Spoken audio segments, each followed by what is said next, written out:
जय हिंद बच्चों। चलिए ज़रा हंसिए, खेलिए, मुस्कुराइए और पहुंच जाइए कक्षा तीसरी में, कक्षा तीसरी के हिंदी विषय में, है ना। आज हम कक्षा तीसरी में हिंदी में क्या पढ़ेंगे? पाठ 10 पढ़ेंगे। पाठ 10 में क्या है ये पढ़ने से पहले मैं कुछ दिखाऊंगी आप लोगों को। ये किसका चित्र है आप लोग बताओ मुझे? चूहा का, है ना। और चूहा बोलने से ये लड़का टाइप का लग रहा है, इसको हमको इसका लिंग चेंज करना है, लड़की वाला बनाना है चूहा को। तो क्या बोलेंगे हम?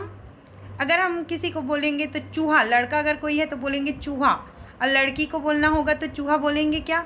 चूहिया, ऐसे बोलते हैं ना। तो वो क्या होता है, लिंग चेंज होता है, हम लड़के को चूहिया नहीं बोल सकते, है ना। तो वैसे ही हम इसमें लिंग भी पढ़ेंगे आज कि कैसे चेंज होता है। और चूहा का लिंग चेंज किए तो क्या बन गया? चूहिया। तो हम चूहिया की शादी पढ़ेंगे। पाठ 10 में क्या है? चूहिया की शादी, है ना। चूहिया की शादी में क्या होता है हम पढ़ते हैं आगे। कि कोई वन में एक ऋषि रहते थे। ऋषि सब लोग जानते हो ना, शुरू से पढ़ते आए हो और टीवी में देखते आए हो। री से ऋषि होता है ना। तो वो रहते थे वन में, जंगल में। और वो क्या करते थे, अपना एक आश्रम था उनका, उसमें रहते थे। और सबसे ज़्यादा क्या करते थे, अपना समय किसमें मतलब व्यतीत करते थे, बिताते थे? ईश्वर की, भगवान की पूजा पाठ में। एक दिन क्या हुआ, जब ऋषि अपनी कुटी के बाहर, अपने आश्रम की कुटी घर के बाहर ध्यान में मग्न थे। ऋषि लोग ध्यान करते हैं ना, उसमें मग्न थे। तो अचानक उनकी गोद में क्या गिर जाता है? चील।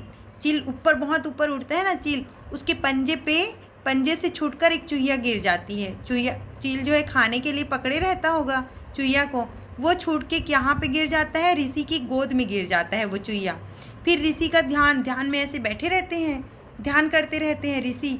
तो उनका ध्यान भंग हो जाता है जब उनकी गोद में कुछ गिरता है। तो फिर उन्हें उस अधमरी यानी कि आधा मरने के जैसे, बहुत घायल हो गया था, खूब सारा चोट लग गया था उसके शरीर में।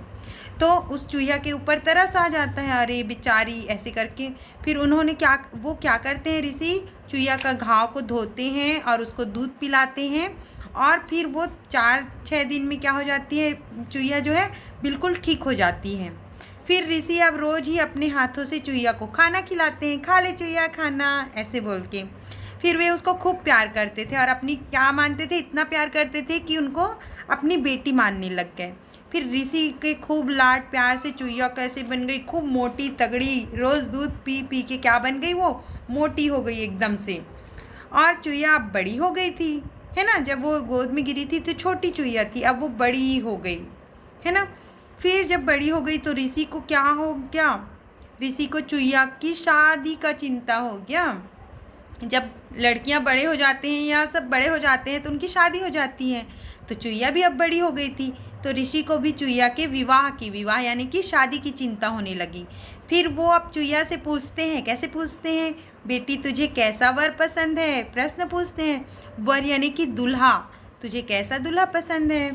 तो चूहिया बोलती है, पिताजी मुझे तो ऐसा वर चाहिए जो सबसे ज़्यादा शक्तिमान हो, सबसे ज़्यादा ताकतवर हो, ऐसे करके, ठीक है।